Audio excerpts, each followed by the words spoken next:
அனைவருக்கும் வணக்கம். இது உங்கள் பிரமிட் ஐஏஎஸ் அகாடமி வழங்கும் மார்ச் 2ஆம் வாரத்திற்கான டாப் 10 நியூஸ்.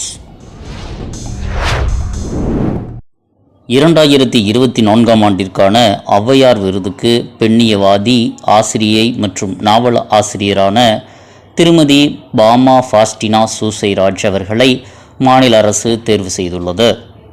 இவர் விருதுநகர் மாவட்டத்தை சார்ந்தவர். இவர் கருக்கு, சங்கதி, வன்மம், மனுஷி, குசும்புக்காரன், ஒரு தடவும் எருமையும், கொண்டாட்டம் போன்ற பல படைப்புகளை படைத்துள்ளார்.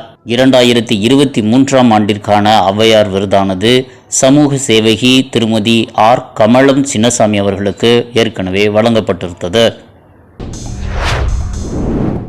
தமிழ்நாடு மாநில தேர்தல் ஆணையராக இருந்த திரு பழனிக்குமார் அவர்கள் ஓய்வு பெற்றதை அடுத்து பத்திரப்பதிவுத்துறை செயலராக இருந்த திருமதி ஜோதி நிர்மலாசாமி அவர்கள் தமிழ்நாடு மாநில தேர்தல் ஆணையராக நியமனம் செய்யப்பட்டுள்ளார். கேரள முதல்வர் திரு பினராயி விஜயன் அவர்கள் மார்ச் 7, 2024 அன்று திருவனந்தபுரத்தில் உள்ள கைராளி என்ற திரையரங்கில் OTT இயங்குதளமான சி ஸ்பேஸை அறிமுகப்படுத்தினார். இது இந்தியாவின் முதல் அரசாங்கமே நடத்தும் OTT தளமாகும். இந்த தளம் மக்களுக்கு ஏற்ற வகையில் ஒரு தனித்துவமான தகவல் மற்றும் பொழுதுபோக்கு உள்ளடக்கத்தை வழங்குவதை நோக்கமாக கொண்டுள்ளது. தற்போது கேரளாவின் கலாச்சார அமைச்சராக திரு சஜி செரியன் அவர்கள் உள்ளார்கள். பிரதான் மந்திரி சூர்யா கர் முஃப்ட் பிஜிலி யோஜனா என்ற திட்டமானது பிப்ரவரி 15ஆம் தேதி 2024 மத்திய அரசால் துவங்கப்பட்டது. இத்திட்டத்தின் கீழ் வீடுகளின் கூரையில் சோலார் பேனல்களை நிறுவ மத்திய அரசால் மானியம் வழங்கப்படும். இந்த திட்டம் தற்போது 75,000 கோடி ரூபாய் முதலீட்டில் 300 யூனிட்டுகள் வரை வழங்குவதன் மூலம் 1 கோடி குடும்பங்களை ஒளிரச் செய்வதை நோக்கமாக கொண்டுள்ளது. 13,000 அடி உயரமுள்ள உலகின் மிக நீளமான இருவழி சுரங்கப்பாதையாக அருணாச்சல பிரதேசத்தில் சேலா சுரங்கப்பாதை மாறியுள்ளது.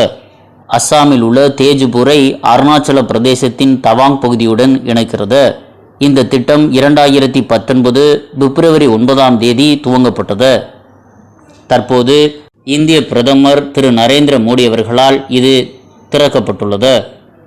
இந்த திட்டமானது 825 கோடி ரூபாய் செலவில் கட்டப்பட்டது குறிப்பிடத்தக்கது. 2023ஆம் ஆண்டிற்கான மொழிபெயர்ப்பிற்கான சாகித்ய அகாடமி விருதானது திரு கண்ணையன் தட்சிணாமூர்த்தி அவர்களுக்கு வழங்கப்பட்டுள்ளது. இவர் மமங் தாய் என்ற ஆங்கில நாவலாசிரியர் எழுதிய தி பிளாக் ஹில் என்ற நூலிற்கு கருங்குன்றம் என்ற தலைப்பில் தமிழாக்கம் செய்திருந்தார். தற்போது இந்த மொழிபெயர்ப்பு நூலுக்காக மொழிபெயர்ப்புக்கான சாகித்ய அகாடமி இவருக்கு வழங்கப்பட்டுள்ளது. ஏற்கனவே சாகித்ய அகாடமி விருது 2023ஆம் ஆண்டிற்கானது நீர்வழி படுவும் என்ற நாவலுக்காக தேவி பாரதி அவர்களுக்கு வழங்கப்பட்டிருந்தது. சிட்டிசன்ஷிப் அமெண்ட்மெண்ட் ஆக்ட் CAA குடியுரிமை திருத்தச் சட்டம் 2019 ஆனது தற்பொழுது நாடு முழுவதும் அமலுக்கு வந்துள்ளதாக மத்திய அரசு அறிவிப்பு வெளியிட்டுள்ளது. கடந்த 1955ஆம் ஆண்டு இயற்றப்பட்ட குடியுரிமை சட்டத்தில் 11 ஆண்டுகளுக்கும் மேலாக இந்தியாவில் வசிக்கும் வெளிநாட்டவருக்கு இந்திய குடியுரிமை வழங்கலாம் என வரையறுக்கப்பட்டுள்ளது. தற்போது கொண்டு வந்துள்ள சட்ட திருத்தத்தின்படி பாகிஸ்தான், வங்காளதேசம், ஆப்கானிஸ்தான் ஆகிய இஸ்லாமிய நாடுகளில் அடக்குமுறைக்கு உள்ளாகி இந்தியாவுக்குள் அகதிகளாக நுழையும் இந்துக்கள், பௌத்தர்கள், சமணர்கள், பார்சிகள், கிறிஸ்தவர்கள் மற்றும் சீக்கியர்கள் ஆகியோருக்கு குடியுரிமை வழங்கப்படும். அவர்கள் 2014 டிசம்பர் 31ஆம் தேதிக்கு முன்பு இந்தியாவில் குடியேறி குறைந்தது 5 ஆண்டுகள் இங்கு வசித்திருந்தாலே போதுமானது. அவர்கள் முறையான ஆவணங்களுடன் இந்தியாவிற்குள் நுழைந்திருக்க வேண்டும் என்ற கட்டாயம் இல்லை. சட்டவிரோதமாக குடியேறியதாக அவர்கள் மீது ஏதேனும் நடவடிக்கை எடுக்கப்பட்டிருந்தால் அதுவும் இனி ரத்தாகிவிடும். அதாவது ஏற்கனவே 11 ஆண்டுகள் வசித்த பின்னரே ஒருவர் குடியுரிமை கோரி விண்ணப்பிக்க முடியும். தற்போது அது திருத்தப்பட்டு 5 ஆண்டுகளாக மாற்றப்பட்டுள்ளது. இந்தியாவின் முதல் தனியார் நிறுவனமான ஸ்கைரூட் ஏரோஸ்பேஸ் ஆனது விக்ரம் எஸ் என்ற ராக்கெட்டை விண்ணில் ஏவியிருந்தது. இந்நிலையில் ஐஐடி மெட்ராஸ் உதவியில் இயங்கி வரும் தனியார் நிறுவனமான அக்னிகுல் காஸ்மாஸ் என்ற நிறுவனமானது இந்தியாவின் 2வது தனியார் நிறுவன ராக்கெட் அக்னிபான் SORTT-ஐ இந்த மாத இறுதியில் விண்ணில் செலுத்த உள்ளது. செக் குடியரசை சார்ந்த கிறிஸ்டியானா பிஸ்கோவா அவர்கள் 71வது உலக அழகியாக முடிசூட்டப்பட்டுள்ளார். இந்தியாவில் 28 ஆண்டுகளுக்கு பின்னர் 71வது உலக அழகி போட்டி இந்தியாவில் நடைபெற்றது. இதில் 112 நாடுகள் பங்கேற்றன.